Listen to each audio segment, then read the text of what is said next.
Nagsimula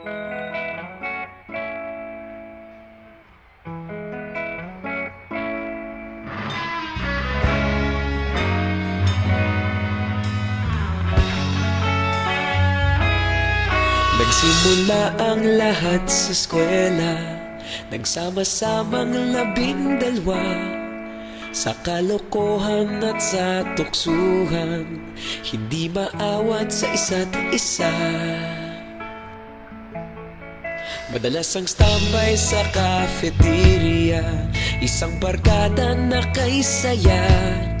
Laging may hawak-hawak na gitara, konting udyok lamang kakanta na. Kay simple lamang ng buhay nun, walang mabibigat na suliranin. Problema lamang laging kulang ang datong. Sana napunta ang panahon? Sana nga ba? Sana nga ba? Sana napunta ang panahon? Sana nga ba? Sana nga ba? Sana napunta ang panahon? Sa unang ligaw kayo'y magkasama, magkasabwat sa pambobola.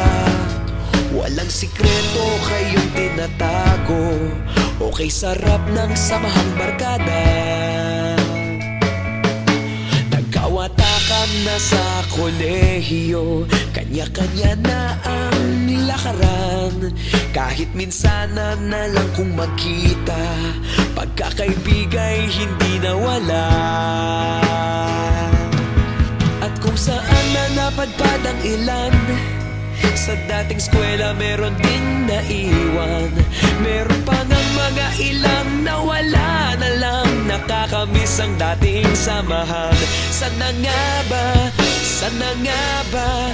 Sana nga bang barkada ngayon? Sana nga ba? Sana nga ba?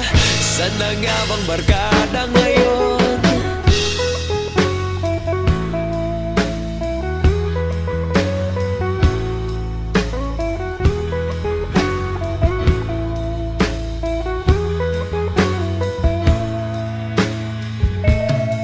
Ilang taon din ang nakalipas, wala pa sa aming tatay na nagsusumikap upang yumaman at guminhawang kinabukasan. Paminsan-minsan kami nagkikita, mga naiwan at natira. At gaya nung araw namin sa eskwela, pag magkasama'y nagwawala. Napakahirap malimutan ang saya ng aming samahan. Kahit lumipas ng ilang taon, magkabarkada pa rin ngayon. Magkaibigan, magkaibigan, magkaibigan pa rin ngayon. Magkaibigan, magkaibigan, magkabarkada pa